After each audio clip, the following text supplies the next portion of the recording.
एससीईटी का जो फर्स्ट बार yearly pattern हुआ उसमें जो सेकेंड ईयर का पेपर आया था 2020 में, इसको हम हल कर रहे हैं। काफ़ी डीप क्वेश्चन है इसमें। पहला क्वेश्चन है, कम क्षमता वाली 3 फेज इंडक्शन मोटर पहचानने के लिए डेडेस प्रयोग किया जाता है। अब ये स्टार्टर के बारे में है। 4 स्टार्टर हैं। रेजिस्टेंस स्टार्टर जो कि स्लिप रिंग में उपयोग होता है। फिर ड्यूअल स्टार्टर है। इसके बाद ऑटो ट्रांसफार्मर स्टार्टर बड़ी मोटरों में होता है। 4 बिंदु स्टार्टर डीसी मोटर में होता है। जबकि ये 3 फेज इंडक्शन मोटर कम क्षमता वाली है, इसके लिए ड्यूअल स्टार्टर उपयोग में होगा। और उत्तर इसमें विकल्प बी, ड्यूअल स्टार्टर, ये ब विकल्प इसमें सही है।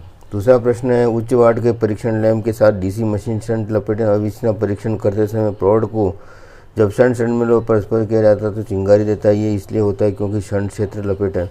ये क्वेश्चन का मूल सार ये है कि सीरीज टेस्टिंग के दौरान DC machine terminal series testing में शंट के टर्मिनलों पर स्पार्किंग होती है।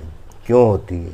4 विकल्प है। अर्थड, खुला परिपथ, उच्च प्रतिरोध, कम प्रतिरोध। शंट का प्रतिरोध उच्च होता है, लगभग 250 से ऊपर होता है, और इस वजह से उसके टर्मिनलों पे सीरीज टेस्टिंग लीडों के ऊपर से हम जब टेस्ट करते हैं तो मात्र स्पार्किंग शो होती है। ये शंट टर्मिनलों की पहचान है और इसमें विकल्प स सही है। अगला क्वेश्चन है, वोल्टेज बनाने के लिए शंट क्षेत्र परिपथ का प्रतिरोध मान डेडेस होना चाहिए। ये क्वेश्चन में क्षेत्रकांतिक प्रतिरोध आया के मान से कम, क्षेत्रकांतिक प्रतिरोध मान से अधिक, अनंत, क्षेत्रकांतिक प्रतिरोध मान दुगुना। अब ये सबसे पहले ये कि क्षेत्रकांतिक प्रतिरोध क्या है। जब हम डीसी जनरेटर की ओपन सर्किट कर्व खींचते हैं जो कि फील्ड करंट और उत्पन्न वोल्टेज के बीच में, तो उसके टेंजेंट एक लाइन खींची जाती है। वो उस टेंजेंट पे जो रेजिस्टेंस होता है वो क्रिटिकल प्रतिरोध या क्षेत्रकांतिक प्रतिरोध होता है। और इस प्रतिरोध से ज़्यादा प्रतिरोध होने पर जनरेटर वोल्टेज बिल्डअप नहीं करेगा। तो क्षेत्रकांतिक प्रतिरोध से कम प्रतिरोध होगा तो जनरेटर वोल्टेज बिल्डअप करेगा। तो इसका उत्तर अ सही है और क्षेत्रकांतिक प्रतिरोध मान से कम, क्योंकि जितनी इसको क्षेत्रकांतिक प्रतिरोध मान से अगर ज़्यादा कर दिया जाए इधर की तरफ तो ये वोल्टेज बिल्डअप होने की स्थिति नहीं आती है। नेक्स्ट, इसलिए वोल्टेज अधिकतम बिल्डअप करने के लिए इसकी फील्ड करंट को बढ़ाना पड़ेगा और फील्ड करंट बढ़ाने के लिए रेजिस्टेंस को हमें घटाना पड़ता है। तो क्षेत्रकांतिक प्रतिरोध से कम मान पर ही ये शंट क्षेत्र के का प्रतिरोध है, वो इससे कम मान पर ही वोल्टेज बनेंगे। डीसी मोटर की घूर्णन की गति को वार्ड-न्यूलैंड विधि से नियंत्रित किया जाता है। तो वार्ड-न्यूलैंड विधि एक ऐसी विधि है जो दोनों डीसी मोटर को रिवर्स और फॉरवर्ड दोनों स्थितियों में किसी भी स्पीड पे चला सकती है। और ये पूरा एक मोटर जनरेटर का सेट होता है। तो इसमें विकल्प द सही है। दोनों दिशाओं में कंट्रोल करने के लिए वार्ड-न्यूलैंड विधि होती है। क्वेश्चन नंबर 5, दिक् परिवर्तित खंडों के मध्य अचालक यानी कम्यूटेटर के सेगमेंट के मध्य माइका का अचालक होता है। 4 विकल्प दिए हुए हैं, स विकल्प सही है। नेक्स्ट क्वेश्चन है, विद्युत मोटर चलने पर विद्युत ऊर्जा का रूपांतरण डेडेस हो जाए। विद्युत ऊर्जा हम देते हैं और यांत्रिक ऊर्जा हम शाफ्ट पे लेते हैं। 4 विकल्पों में से यह ब विकल्प सही है। नेक्स्ट क्वेश्चन है 7वां, उच्चतम दक्षता प्राप्त करने के लिए डीसी जनरेटर के में ब्रशों को चाहिए। डीसी जनरेटर के ब्रश एक्सेस पे होते हैं जो कि मैग्नेटिक न्यूट्रल एक्सेस चुंबकीय उदासीन अक्ष पर होता है और चुंबकीय उदासीन अक्ष पर ही ब्रश होने चाहिए और ये बल रेखाओं के परपेंडिकुलर लाइन है। तो विकल्प द इसमें सही है। नेक्स्ट क्वेश्चन है, ट्रैक्शन कार्य के लिए डीसी सीरीज मोटर में सबसे उपयुक्त है क्योंकि तो डीसी सीरीज मोटर का स्टार्टिंग टॉर्क उच्च होता है और इसको लोड पे स्टार्ट कर सकते हैं, इसलिए इसका ट्रैक्शन में पहले से ही लोड होता है और उच्च टॉर्क की आवश्यकता होती है, प्रारंभिक टॉर्क की। तो इसका मूल कारण डीसी मोटर को ट्रैक्शन सीरीज मोटर को ट्रैक्शन में यूज़ करने का इसका स्टार्टिंग टॉर्क उच्च होता है। ठीक है। नेक्स्ट क्वेश्चन है 9, वोल्टेज बनाने के लिए सेल्फ एक्साइटेड डीसी जनरेटर को डेडेस होना चाहिए। अब वोल्टेज बनाने के लिए एक तो फील्ड की धारा की दिशा और घूमने की दिशा में उचित संबंध होना चाहिए। क्षेत्र कोण में अवशिष्ट चुंबकत्व होना चाहिए। क्षेत्र परिपथ प्रतिरोध का मान क्रांतिक प्रतिरोध मान से कम होना चाहिए, ये भी बात सही है। तो ये इसमें चारों विकल्प सही है, इसलिए उपरोक्त द इसमें सही है। नेक्स्ट क्वेश्चन 10, घूर्णन क्षेत्र प्रकार के प्रत्यावर्तन यानी रोटेटिंग फील्ड टाइप अल्टरनेटिव में किस भाग से निर्गत लिया जाता है? यानी रोटेटिंग फील्ड अल्टरनेटिव में घूमने वाले भाग में फील्ड वाइंडिंग होती है, तो स्टेटर के अंदर से हम निर्गत लेते हैं। विकल्प 10 सही है 4 में से। ट्रांजिस्टर के अर्धचालक के रूप में डेटेस प्रयोग किया जाता है। यहाँ 4 है, जर्मेनियम, पीतल, सोना और जस्ता, ये तीनों चालक में आता है। जर्मेनियम वो अर्धचालक है, विकल्प सही है। एक न्यूमेरिकल से है, एक डीसी शंट जनित्र 230 वोल्ट पे 300 एम्पीयर देता है, यानी 300 एम्पीयर लोड करंट है। शंट क्षेत्र का तथा आर्मेचर का प्रतिरोध क्रमशः 115, 115 और 0.05 ओम है। तो आर्मेचर वोल्टेज का पतन क्या होगा? आर्मेचर का वोल्टेज पतन आर्मेचर करंट इंटू आर्मेचर प्रतिरोध है। तो सबसे पहले हमें आर्मेचर की करंट निकालनी पड़ेगी। आर्मेचर की करंट लोड करंट और शंट करंट का जोड़ है, और शंट की करंट निकालने के लिए शंट को मिलने वाला वोल्टेज 230, उसमें 115 का इसका प्रतिरोध का भाग दे देंगे तो 2 एम्पीयर आएगी। ये 2 एम्पीयर जो करंट है ये लोड करंट में जोड़ देंगे, 302 एम्पीयर आर्मेचर की करंट आ जाएगी, और आर्मेचर का ड्रॉप हो जाएगा 302 इंटू 0.05, यानी इन दोनों का गुणा करने से ये 15.10 वोल्ट आएगा, यानी विकल्प सही है इसमें। नेक्स्ट क्वेश्चन है, फ्लेमिंग के बायां हाथ के नियम में अंगूठा क्या प्रदर्शित करता है? तो फ्लेमिंग का बायां हाथ के नियम के अनुसार जो हम बायां हाथ को फोर फिंगर, मिडल फिंगर और थंब इसको एक दूसरे से 90 डिग्री पे फैलाए तो फोर फिंगर फ्लक्स को बता दी, middle finger induced EMF current की दिशा, और थंब मोशन तो घूमने की दिशा को बताएगा। अंगूठा है वो चालक पर लगने वाले बल की गति को बताएगा। अविकल्प इसमें सही है। अगर किसी मोटर की वाइंडिंग में एक समूह की सभी कुंडलियां के केंद्र एक ही हो तो वो वाइंडिंग कौन सी कहलाती है? Concentric winding. जैसे सिंगल फेज मोटर होती है, एक ही केंद्र के चारों ओर कोयले घूमती है, सेंटर बिंदु एक ही होता है, तो उस तरह की जो वाइंडिंग होती है उसको कंसेंट्रिक या सकेंद्रीय वाइंडिंग कहते हैं। विकल्प 10 सही है।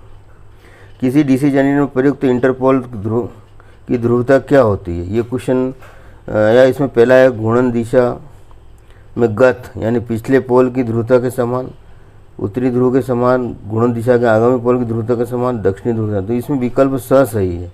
इंटरपोल की दिशा जनरेटर की स्थिति में आगामी मुख्य पोल के समान होगी, और मोटर की स्थिति में पिछला मुख्य पोल के समान होगी। ये तो डीसी मोटर की स्थिति में है अ वाला, और स वाला है वो डीसी जनरेटर की स्थिति में है। तो विकल्प सही है इसमें। सामान्यतः आर्मेचर प्रतिरोध का मान, आर्मेचर का प्रतिरोध का मान अल्प होता है, 1 ओम के लगभग, तो इसमें विकल्प ब सही है। नेक्स्ट है, कौन सी मोटर में कम अनुक्षेपण है? 4 तरह की जो मोटरें हैं, स्लिप रिंग और डीसी सीरीज और शंट, और तो ये स्कूल गेज मैटर होती है, वो उसमें मेंटेनेंस कम हो चाहिए, तो अविकल्प सही है। नेक्स्ट है, 4 पथ सिंप्लेक्स लेफ्ट बाउंड जनरेटर में समान पथ। लेफ्ट बाउंड में समांतर पथों की संख्या जो होती है वो पोलों की संख्या के बराबर होगी, और जब सिंप्लेक्स है तो उस स्थिति में तो गुणा 1 का ही किया जाएगा पोलों की संख्या में। तो 4 है तो 4 इंटू 1, तो 4 ही उत्तर इसमें सही है। डीसी मशीन में तरंग लपेट, तरंग वाइंडिंग यानी वेव वाइंडिंग हाई वोल्टेज के लिए की जाती है, तो विकल्प सही है, हाई वोल्टेज कम धारा। चलती हुई डीसी मोटर का फील्ड, शंट मोटर का फील्ड क्षेत्र ओपन हो जाएगा, यानी जब फील्ड ही ओपन हो जाएगा, जो शक्ति बनाने, जिस शक्ति जो देती है मोटर को, फील्ड ही ओपन हो जाएगा तो मोटर रुक जाएगी। चारों विकल्प दे रखे हैं इसमें, अपरित रहेगी, घट जाएगी, बढ़ेगी, परंतु अल्टीमेटली मोटर रुक जाएगी, इसलिए इसका विकल्प द है वो सही है।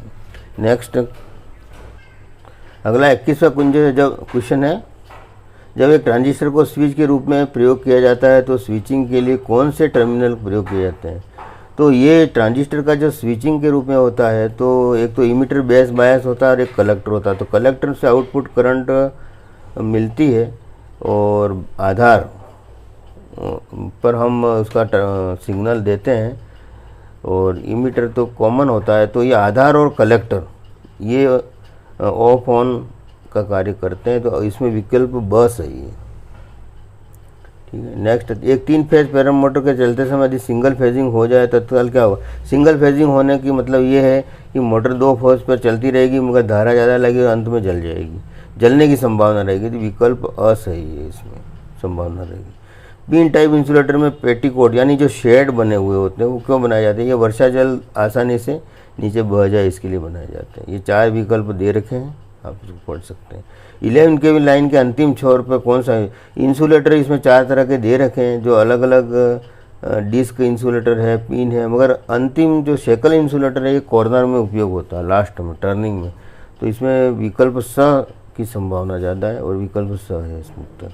सिंक्रोनस मोटर में डीसी एक्साइटेशन धारा परिवर्तन करने से क्या होता है। सिंक्रोनस मोटर एक कांस्टेंट स्पीड मोटर है और इस वजह से इसकी स्पीड में परिवर्तन नहीं होता है और इसके एक्साइटेशन को बदलने से इसके पावर फैक्टर में परिवर्तन होता है। तो मोटर का पावर फैक्टर परिवर्तित होगा। नेक्स्ट है जीनर डायोड परिपथ सामने। जीनर डायोड को लगभग जनरली हम रिवर्स बायस में जोड़ते हैं, इसलिए पक्ष रिवर्स बायस ये उसका अविकल्प सही है। यह फॉरवर्ड बायस अगर पक्ष 0 तो ये रिवर्स बायस में जोड़ा जाता है जीनर डायोड, अविकल्प सही है। पाइप फिल्टर में परिपथ में प्रयोग किया जाता है। पाइप फिल्टर के अंदर 2 इंडक्टर्स होते हैं, कुंडलियाँ, और एक संधारित्र होता है। पाइप फिल्टर इस तरह से होता है, तो इसलिए ये इसका विकल्प स है कि प्रेरक कुंडलियाँ 2 होगी इसमें और एक संधारित्र होगा। तो ये विकल्प स इसमें सही है। संधारित्र प्रकार, तो ये पाइप फिल्टर का एक बार और नहीं, इसमें एक इस तरह का होता है, एक प्रेरक कुंडली होती है और 2 कंडेंसर होते हैं पाइप फिल्टर में। तो ये प्रेरक कुंडली और संधारित्र ये उसका विकल्प सही है, परंतु पहले हमने बताया, मगर इसका इस तरह का होता है, इसमें 2 कंडेंसर और एक प्रेरक कुंडली होगी। संधारित्र प्रकार के छत पंखा के मोटर में संधारित्र लघु परिपथ हो जाए तो पंखा, जैसे कि स्पिल्ट फेजिंग होती है इसलिए पंखा तो चलेगा, टॉर्क कम हो जाए धीरे चलेगा, ये इसका विकल्प है। तो इस तरह का क्वेश्चन है जो इस पर प्रैक्टिकली करने के बाद हम कमेंट बॉक्स में डालेंगे। विपरीत दिशा में भी संभावना रहती है, तो विकल्प पूरा अनुमान इसमें लगने के बाद सविकल्प सही होने की संभावना ज़्यादा है। आर्मेचर कोर को लेमिनेटेड पतली बनाने के पीछे क्या कारण है। तो लेमिनेट बनाने का मतलब ये एडी करंट को कम करना, रेजिस्टेंस बढ़ाया जाता है और एडी करंट को कम किया जाता है। तो एडी करंट की क्षति को कम करने के लिए इसको लेमिनेटेड बनाया जाता है। ब विकल्प सही है।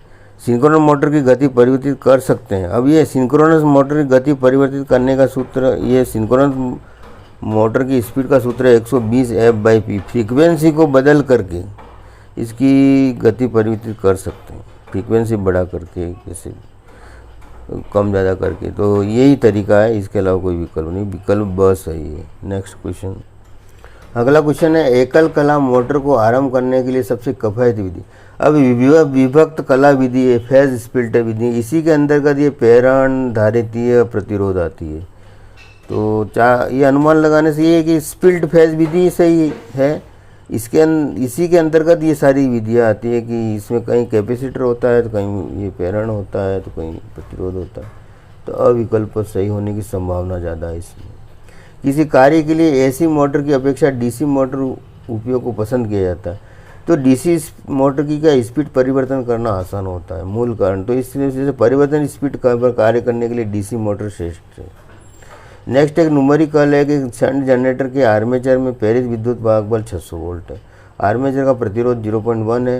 यदि आर्मेचर धारा 200 एम्पीयर है तो टर्मिनल वोल्टेज कितना होगा। टर्मिनल वोल्टेज में जो उत्पन्न वोल्टेज है उसमें से आर्मेचर का ड्रॉप घटा देंगे तो उत्पन्न वोल्टेज 600 और आर्मेचर की धारा है इसके अंदर 200, उसमें 0.1 का गुणा करेंगे तो ये हो जाएगा 20 और 600 में से 20 गया तो 580, तो 580 वोल्ट इसका टर्मिनल वोल्टेज हो जाएगा। नेक्स्ट है कैपेसिटर स्टार्ट मोटर के स्टार्टिंग रनिंग में जनरली सिंगल फेज मोटर में फेज जो दोनों वाइंडिंग के मध्य 90 डिग्री पे की जाती है। सैलिएंट पोल मोटर में रोटर के ध्रुवों की संख्या, सैलिएंट पोल कम स्पीड का अल्टरनेटर होता है और सैलिएंट पोल के चारों ओर जो पोलों की संख्या 6 से 40 तक होती है, इसकी स्पीड कम होती है और इसका जो रोटर है उसका व्यास ज़्यादा होता है। अल्टरनेटर किस सिद्धांत पर कार्य करता है? अल्टरनेटर फैराडे का नियम पर ही कार्य करता है। ठीक है। अल्टरनेटर की प्रेरित विद्युत वाहक की आवृत्ति ज्ञात करने का सूत्र क्या है? आप जानते हैं NS बराबर 120 F/P। तो F निकालना है तो पोल इंटू स्पीड बटे 120। तो इसके अंदर आपका ये विकल्प असही है। PN पोल और स्पीड में 120 का भाग दे दीजिए, तो ये विकल्प असही है। अल्टरनेटर में प्रेरित विद्युत वाहक बल ज्ञात करने का सूत्र E बराबर BLV साइन थीटा। ये विकल्प असही है। BLV साइन थीटा को फाई को एक ही बात है, अविकल्प सही है। बिना अवशिष्ट चुंबक के भी जो केवी जनरेटर चालू किया है वो सेल सेपरेटली एक्साइटेड होते हैं। जो पृथक उत्तेजित जनरेटर होते हैं वो बिना अवशिष्ट चुंबकत्व के भी चलते हैं, तो विकल्प ब सही है उसमें। 3 फेज रोटरी कन्वर्टर को यदि प्राइम मोड से प्रचालित किया जाए तो क्या होगा? 3 फेज है, एक तरफ 3 फेज की स्लिप रिंग है, दूसरी तरफ कम्यूटेटर के 2 टर्मिनल है। इसको प्राइम मूवर से चलाया जाए तो AC और DC दोनों ही हम प्राप्त कर सकते हैं। जैसे यहाँ AC और इधर कम्यूटेटर पे, ये कम्यूटेटर है तो कम्यूटेटर पे DC मिल जाएगी और स्लिप रिंग पे AC मिल जाएगी, तो AC और DC दोनों प्राप्त की जा सकती है। इलेक्ट्रॉनिक युक्ति जो DC को AC धारा में परिवर्तित कर देती है उसको कहते हैं इन्वर्टर। जनरली आप घरों में उपयोग होता है इन्वर्टर। किस प्रकार की AC से DC कन्वर्टर में हानियाँ कम होगी? जनरली मोटर जनरेटर सेट से जो हमें मिलेगा, रेक्टिफायर दे रखे हैं रोटरी वगैरह, तो इसका अनुमान से यही होता है कि इसका MG सेट वाला जो है वो ज़्यादा सही है, वो शुद्ध AC होगी और उससे हमें DC का हानियाँ कम होगी। नेक्स्ट क्वेश्चन, अगला क्वेश्चन है जर्मेनियम डायोड के फॉरवर्ड बायस वोल्टेज जर्मेनियम का 0.3 वोल्ट होता है, ये सिलिकॉन का है। तो हमारा जर्मेनियम के संदर्भ में ये 0.3 वोल्ट है। फुल तरंग डिस्ट कार्य की प्रति रिपल आवृत्ति, यानी जो इनपुट AC की आवृत्ति 50 होती है, रिपल यानी पल्स आवृत्ति जो पल्सेस होती है वो 100 हो जाएगी, तो 100 हर्ट्ज है, 100 पल्स पर सेकेंड, तो 100 इसकी आवृत्ति है, रिपिल आवृत्ति जिसको हम कहते हैं फुल वेव रेक्टिफायर में। ट्रांजिस्टर के सिंबल में तीर का चिन्ह होता है। ट्रांजिस्टर में इमीटर, बेस और कलेक्टर होते हैं। जैसे PNP में बेस, कलेक्टर, इमीटर में तीर का चिन्ह इमीटर पे अंदर की तरफ होगा और ये बेस, कलेक्टर और इमीटर में NPN में बाहर की तरफ होगा। तो तीर का चिन्ह होता है वो एमीटर उत्सर्जक पर होता है, अविकल्प सही है। डायक का उपयोग किस कार्य के लिए किया जाए? डायक जनरली डीपर प्रणाली में भी होता है, परंतु इसका मोटर की गति नियंत्रण परिपथ में, ये 4 यहाँ दिए, उसमें जो ऑब्जर्वेशन से ये निकल रहा है मोटर की गति नियंत्रण परिपथ में इसका उपयोग किया जाता है। ऐसी पंखा मोटर की गति को नियंत्रित करने के लिए अत्यंत कार्यक्षम थायरिस्टर की आवश्यकता होती है, वो होता है। तो इससे SCR होता है और इस तरह से ट्रायक, यहाँ पे ज़्यादा विकल्प डायोड, EJT, BJT दिया, और ट्रायक है जो 2 पैरेलल SCR से बनता है उल्ट एक दूसरे के, तो ट्रायक सही है इसमें। नेक्स्ट है single digit LED display unit में कितने सेगमेंट होते हैं? तो इसको हमने दिखाया कि LED are often group to form 7 segment display. जैसे ये इस तरह की सेगमेंट्स हैं ये वाले, तो ये गिने जाएंगे तो एक कॉमन होता है, 1 2 3 4 5 6 और 7, तो 7 सेगमेंट डिस्प्ले इसके अक्षर होते हैं LED के, तो इसका ब विकल्प सही है। हंटिंग दोष दूर करने के लिए क्या होता है? ये हंटिंग दोष जो अल्टरनेटर में भी होता है और DC सिंक्रोनस मोटर में होता है, तो इसमें डैम्पर वाइंडिंग जो होती है उसकी वजह उससे हम हंटिंग दोष को दूर कर सकते हैं, तो विकल्प सही है। सिंक्रोनस मोटर की लोड अधिक होने पर क्या होता है? सिंक्रोनस मोटर एक ऐसी मोटर है जो स्थिर स्पीड पे चलेगी, न तो 1 RPM कम है न ज़्यादा। अब इसमें लोड बढ़ाएंगे तो मोटर रुक जाएगी, गति बढ़ेगी घटेगी ये नहीं होगा, मोटर एकदम रुक जाएगी, तो इसका विकल्प सही है। तो इस तरह से ये क्वेश्चन करने की कोशिश करिए, काफ़ी डीप क्वेश्चन थे इसमें, और इसको ज़्यादा से ज़्यादा चैनल्स को सब्सक्राइब करें ताकि इस तरह के क्वेश्चन पेपर हम सॉल्व कर सकें और आपको परीक्षा टाइम मदद कर सकें। अगर इसमें किसी भी प्रश्न में कोई डाउट हो तो कमेंट बॉक्स में आप भेज सकते हैं। धन्यवाद।